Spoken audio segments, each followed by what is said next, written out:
Question number 1 मान ज्ञात कीजिए। तो क्वेश्चन नंबर पहला का पहला देखिए, 3 का घात -2 है, तो इसका मान ज्ञात करना है। ठीक है, तो देखिए इसको हम लिखेंगे बराबर 3 का घात -2 को हम क्या लिखेंगे। देखिए जब भी माइनस रहे तो हम 1/3 लिख देंगे, 1/3। अब लिखेंगे 3 का घात 2। देखिए जब भी माइनस में घात रहे, घात के साथ माइनस रहे, तो हम जो संख्या उसको 1 बटा करके लिख देंगे। तो 1/3 का घात 2 हो जाएगा। ये माइनस का चिन्ह हटाएंगे तो इसका आंसर देखिए कितना हो गया। 1/3 का घात 2 कितना हुआ, देखिए 3 का घात 2 यानी 3 × 3 9, 3 × 9, तो इसका आंसर कितना हो गया 1/9। अब देखिए दूसरा, तो दूसरा है 2 का घात -3। तो 2 का घात -3,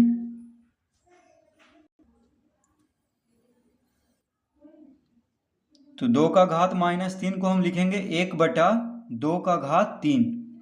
माइनस हटाएंगे तो 1 बटा करके लिख देंगे। ठीक है, तो इसका आंसर देखिए कितना हो जाएगा 1/2 का घात 3, यानी 2 को 3 बार गुना करना है। तो 2 × 2 कितना हुआ 4, 4 × 2 8, 1/8।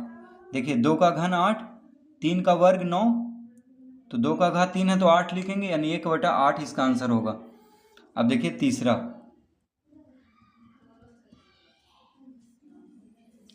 तो तीसरा में है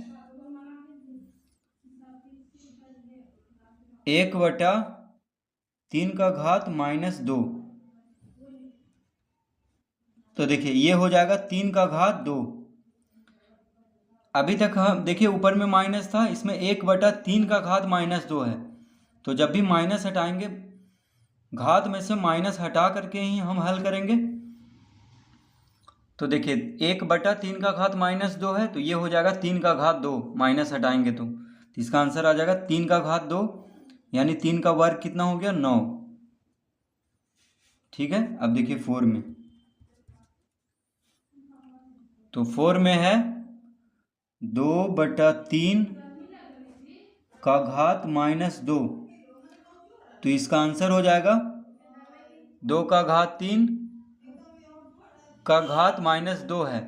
तो देखिए माइनस जब हटाएंगे तो हो जाएगा 3/2 का घात 2। इसका आंसर क्या हो जाएगा, देखिए जब भी माइनस में घात रहे तो माइनस हटाते हैं तो क्या हो जाएगा, जो अंश है वो हर बन जाएगा। देखिए जो अंश है वो हर हो गया है, जो हर है वो अंश बन जाएगा। ठीक है, तो 3/2, तो इसका आंसर 3 का वर्ग हो जाएगा 9 और 2 का वर्ग हो जाएगा 4। तो इसका आंसर हो जाएगा 9/4। तो उसी तरह देखिए इधर भी हम जो अंश है वो हर हो गया, 3 अंश में है, कुछ नहीं है नीचे, तो यहाँ पे 1 है। तो देखिए 1 अंश हो जाएगा और 3 हर, यानी उल्टा हो जाएगा जब भी माइनस घात में रहेगा तो उसी तरह यहाँ पे 2/3 है, तो उसको 3/2 का घात 2 लिख लेंगे। यहाँ -2 घात है तो यहाँ पे हो जाएगा 2 घात। तो इसका आंसर क्या हो गया, 3 का घात 2 हो गया 9 और 2 का घात 2 हो गया 4, यानी 9/4। तो क्वेश्चन नंबर 1 हल हो चुका है। देखिए इस तरह से हम इसको हल कर लेंगे।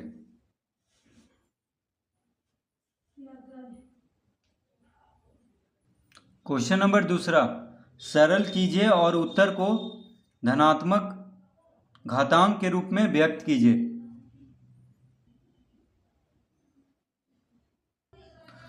देखिए क्वेश्चन नंबर दूसरा का पहला, -4 का घात 5 है भागा -4 का घात 8। ठीक है, तो इसको देखिए हम कैसे हल करेंगे।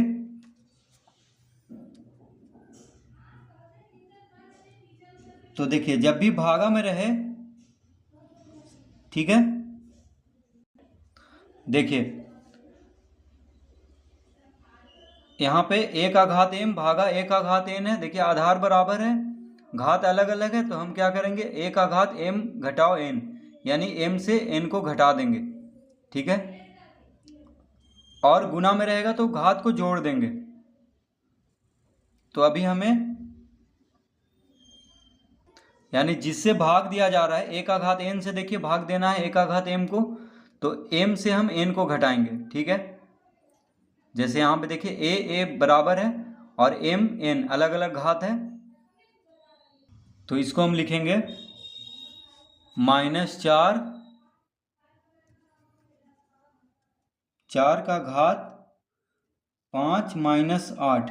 ठीक है, देखिए यहाँ पे -4 दोनों जगह है, घात अलग अलग है और भागा में है। ठीक है, तो हम क्या करेंगे, घात को घटाएंगे, यानी 5 से घटाएंगे 8 को, क्योंकि -4 का घात 8 से इसको भाग देना है।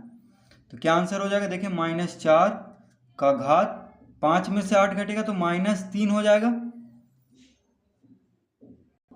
तो देखिए इसका आंसर हो जाएगा बराबर, यहाँ माइनस में घात आ गया है 5 में से 8, यानी छोटा से बड़ा में घटेगा तो -3 आएगा। ठीक है, तो जब भी घात माइनस में रहता है तो हम क्या करेंगे, यहाँ पे -4 को क्या करेंगे, नीचे लिख देंगे। ठीक है, तो माइनस देखिए हम -4,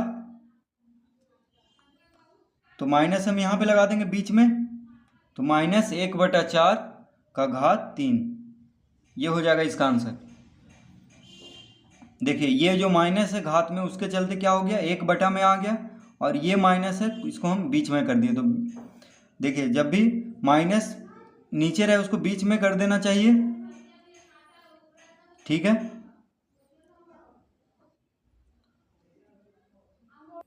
तो माइनस जब नीचे आता है हर में, तो उसको हम क्या कर देते हैं, बीच में। ठीक है, भिन्न के बीच में कर देते हैं ताकि ये मानक रूप में हो जाए। तो इस तरह 1 यानी -1/4 का घात 3 इसका आंसर हो जाएगा। तो कह रहा था हमसे कि घनात्मक घातांक के रूप में व्यक्त कीजिए। तो देखिए यहाँ पे घनात्मक घातांक है, घातांक यानी घात, यहाँ पे माइनस में था तो यहाँ पे देखिए घात क्या है, धनात्मक है, ये धनात्मक है यानी प्लस में है। ठीक है, तो क्वेश्चन में जैसा कह रहा है कि घातांक को धनात्मक कर देना है, तो देखिए हो चुका है यहाँ पे, तो इस तरह इसको हम हल कर लेंगे। अब देखिए दूसरा, तो दूसरा है 1/2 का घात 3 का घात 2। तो देखिए इस क्या क्वेश्चन है, 1/2 का घात 3 और पूरा पे घात 2 है। तो जब भी ऐसा क्वेश्चन रहे तो हम लिखेंगे, देखिए 1 का घात 2, ये पूरा पे घात 2 है, तो 1 का घात 2 क्या हुआ, 1 ही हुआ, बटा अब 2 का घात 3 है, उसके बाद उस घात पे घात है तो घात घात क्या हो जाएगा, गुना, तो 3 दूनी कितना होगा, 6, यानी 2 का घात 6। तो 1/2 का घात 6 इसका आंसर हो जाएगा। ठीक है, 1/2 का घात 6। अब देखिए जब भी घात पे घात रहे, यानी देखिए 2 का घात 3 और इस पे भी घात 2 है, तो घात को गुना कर देंगे, तो 3 दूनी कितना होता है, 6, यानी 2 का घात कितना हो जाएगा, 6। अब देखिए तीसरा में है -3 का घात 4 गुना 5 का घात 3 का घात 4। तो देखिए यहाँ पे है -3 का घात 4 गुना 5/3 का पूरा पे घात है 4। तो देखिए -3 है तो माइनस भी लगा हुआ है, यानी माइनस पे भी घात 4 है। देखिए -3 है साथ में, तो माइनस पे भी घात 4 है, तो हम लिखेंगे यहाँ पे बराबर -1 पे घात 4 गुना 3 पे घात 4 गुना 5 पे घात 4 बटा 3 पे घात 4। अब देखिए यहाँ पे -3 पे घात 4 है, यानी माइनस पे भी घात 4 है, तो माइनस यानी -1, माइनस को हम -1 करके लिख लेंगे, क्योंकि देखिए -1 गुना 3 -3 होगा। ठीक है, -1 गुना 3 -3 होता है, इसलिए -1 पे घात 4 लिख दिए, गुना 3 पे घात 4 अलग अलग कर दिए हैं, माइनस को अलग कर दिए हैं, तो सिर्फ माइनस पे हम घात 4 नहीं दे सकते हैं, इसलिए 1 दिए हैं, क्योंकि देखिए -1 गुना 3 -3 होता है, इसलिए -3 को हम लिख दिए हैं -1 गुना 3। ठीक है,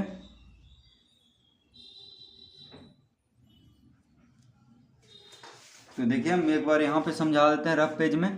-3 को हम लिख सकते हैं -1 गुना 3 का घात 4। देखिए इसको हम इस तरह लिख सकते हैं, क्योंकि -1 गुना 3 -3 होता है। अब हम अलग अलग कर देंगे तो -1 पे घात 4 गुना 3 पे घात 4 हो जाएगा, क्योंकि घात 4 दोनों पे है। तो -3 को हम -1 गुना 3 भी लिख सकते हैं इस तरह से, जैसे हम -5 को लिख सकते हैं -1 गुना 5। ठीक है, तो इसी तरह से यहाँ पे हम -1 पे घात 4 गुना 3 पे घात 4 गुना, अब यहाँ पे देखिए दोनों पे घात 4 है, 5 पे भी और 3 पे भी, तो 5 का घात 4 बटा 3 पे घात 4 हम लिख लिए अलग अलग करके। अब देखिए सब गुना में है, तो 3 पे घात 4 और 3 पे घात 4 खत्म हो जाएगा।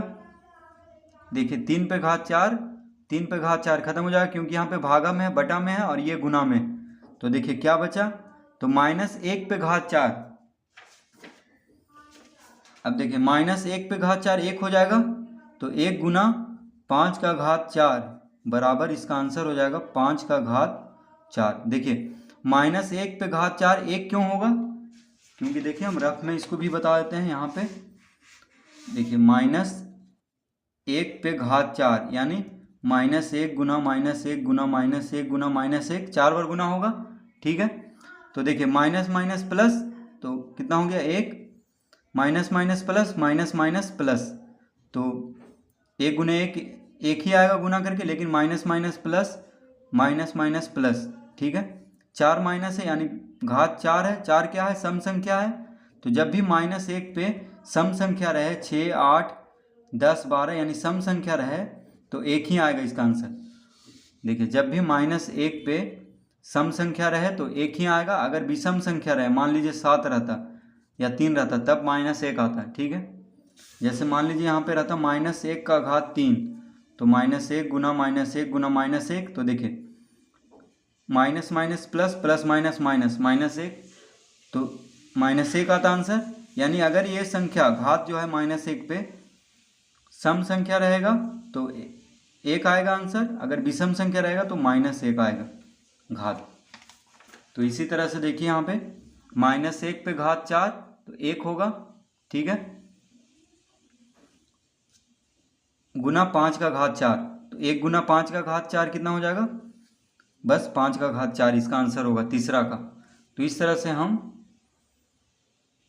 तीसरा हल कर लेंगे। 4 में देखिए 2 का घात -3 गुना -7 का घात, तो 4 में देखिए क्या है 2 का घात -3 गुना -7 का घात -3।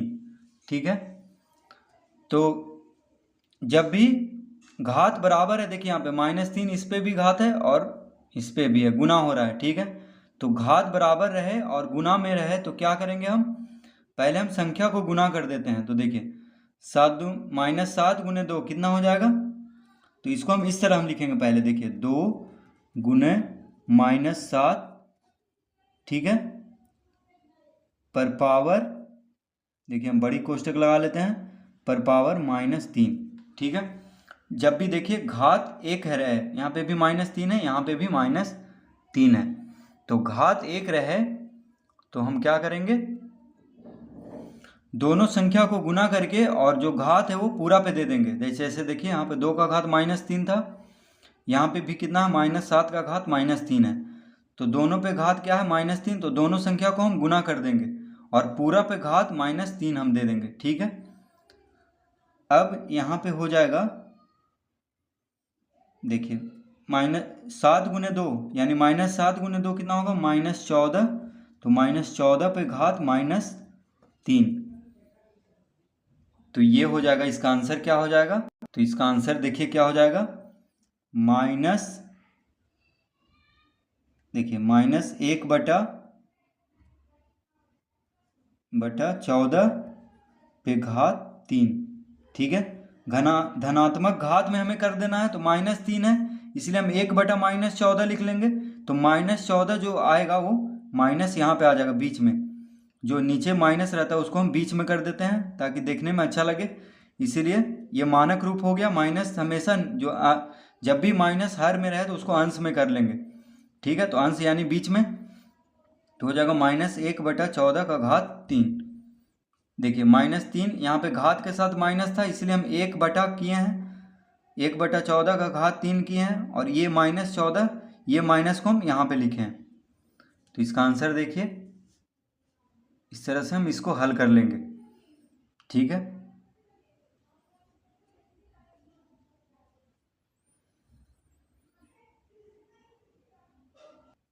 तो देखिए ये जो -14 है यानी -14, तो माइनस हम यहाँ पे दे देंगे, ये माइनस है, देखिए माइनस का चिन्ह है, कटा हुआ नहीं है, ये माइनस का चिन्ह है, तो -1/14 हो जाएगा इसका आंसर।